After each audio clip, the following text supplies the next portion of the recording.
kanan sin yaadachiisu galma Minilik Oromoon yoo gale yoo inni du'a yoo hin balleessee bada yoo inni du'a yoo balleessee bada biyyattis ergaa kana muummicha ministeeraa haaraati akka nutti itti nu himani jedheen ture jechuukooti. Inni attamii ho'ittanii Iyyaasuun kan algaa Minilik dhaaleessadha. Waggaa 5 tokko maal algaa sana gubbaa ciisuu yaaleera. Oromoon calqaba algaa sana gubbaa yaaleessadha.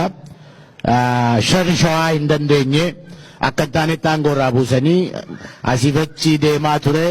Caakkaas karaa Walloo Affaar kana maal kana deemaa ture booda qabamee liitirarii Haile Sillaaseen hin qale jechuudha. Hin qalame jechuudha. Oromoon dura galma Minilik ga'e. Oromoon lammaffaa galma Minilik ga'e Haile Sillaasee mataanuma isaati. Iyyaasuu qale. Innis egaa warruma karaa shawaa karaa Walloo kana sanyii lakkaawwatudha. Oromoodhuma warri kana lakkaawwatan malee probably gara harka 100 keessaa 75 Oromoo fakkaata. Dhiigni isaa wanti ta'e keemistiriin isaa walaalame garuu inni otoo Oromoo baqatu gaaddidduu Oromoo otoo baqatu Oromoo lafaa ka'uu yaalee akka Jeneraal Waaqoo Guutuufaa qabsoo keessaa otoo baasu akka matoo laqaa Maamoo Mazammirfaa otoo fannisu Haile Maariyaam Gammadaafaa mana hidhaatti otoo ajjeesisu Oromoo balleessee dhuma gubbaatti garuu fincaan wattaaddaroota isaa jalatti awwaalame. Innis Oromoo balleessee badee jechuu kooti. Sadaffaa kan dhufe Jeneraal Tabarii Bantiiti. Innis cheermaanii dargii seenamsa liqambarii dargii ta'e ture. Waa Oromoos akka ta'utti Oromoos otoo hojjenne Oromoos otoo hin fakkaanne garuu liqambarii dargii ennaa sana biyya bulchaa jedhamu faana deeme akkuma keessan kana walgahii irraa harkifame akka hoolaa akka re'eetti ajjeesanii darbatan iddootti hin awwaalame iyyuu hin beekamu jechuukooti.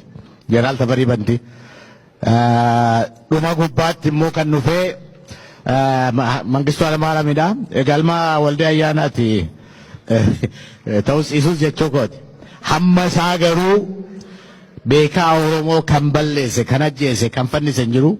Hayilee Fidaatii qabee Dr. Kadir Mahammadii qabee Abdullahi Yuusufii qabee Dr. Makonnin Jiyooteetii qabee Qees Guddinaa Tumsaatii qabee Laakkoo Jeneraal Taaddasee Birruutii qabee Haayiluu Raggaasaa Fa'iitii qabee beekaa Oromoo jedhamu jenereeshiniin nu duraa uummate hunda fixeet egaa jireenya inni jiraatu Zimbaabuweetti hin beeknu warra kaanis warra Jeneraal Damsee Bultoofaa Marii Duguseefaa baay'ee balleesseet ofiisaatii badee hin banne.